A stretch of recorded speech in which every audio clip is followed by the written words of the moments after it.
Sugar patients అంత ప్రాపర్‌గా maintain చేసుకుంటూ, వాళ్ళు చెప్పిన మాట, వీళ్ళు చెప్పిన మాట ఏదో ఒక టైంలో విని, చిన్న చిన్న మిస్టేక్స్ అనేవి చేస్తూ ఉంటారు.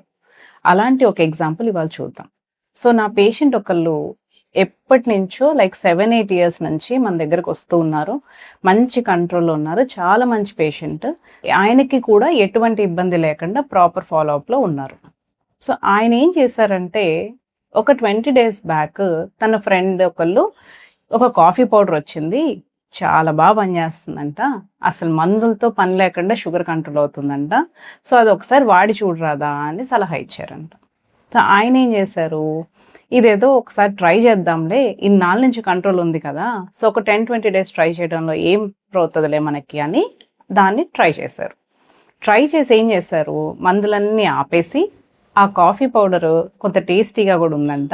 సో, రోజుకి 2, 3 సార్లు దాన్ని తాగుతా చక్కగా మంచి కంట్రోల్ తెచ్చుకుందాంలే అని అనుకున్నారు. కానీ 20 డేస్ తర్వాత ఆయనకు అనుమానం వచ్చి అసలు నిజంగా కంట్రోల్ ఉంటుందా లేదా చూడాలి కదా అనుకొని రక్త పరీక్ష చేయించుకున్నారు. సో, చెక్ చేసి చూస్తే 400+ షుగర్స్ ఉన్నాయండి.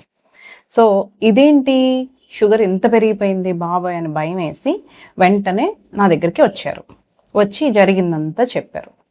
సో, ఇలాంటి మిస్టేక్స్ చేయకూడదంటే ముందుగా మనం ఏం చేయాలంటే, చాలామంది మన ఫ్రెండ్స్ కానీ, మన శ్రేయోభిలాషులు కానీ, మన మంచి కోరే వాళ్ళకి తెలిసిందేదో చెప్తారు. కానీ ఒక్కసారి మనం రీచెక్ చేసుకోవాలి. ఇది నిజంగా రిలయబులా?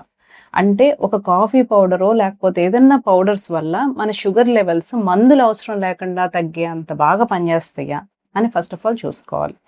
లేదు మనకి వాడాలని ఉంది, ఏం చేయాలనుకున్నప్పుడు ఒకసారి డాక్టర్ని సంప్రదించాలి. ఏమండి ఇట్లాంటి ఒక ఆలోచన ఉంది, ఎలా ట్రై చేయమంటారు దాన్ని, ఎన్ని రోజులు ట్రై చేసి చూద్దాం అనేది సలహా తీసుకోండి. అంతేకాని మందులు మాత్రం ఆపొద్దు. మెడిసిన్ ఆపకుండా చక్కగా ట్రై చేయండి.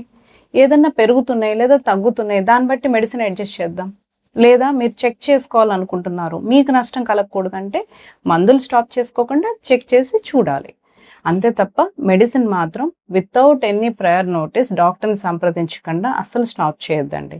దానివల్ల అనవసరమైన ఇబ్బందులు మనం కొని తెచ్చుకునే వాళ్ళం అవుతాం. Thank you for watching.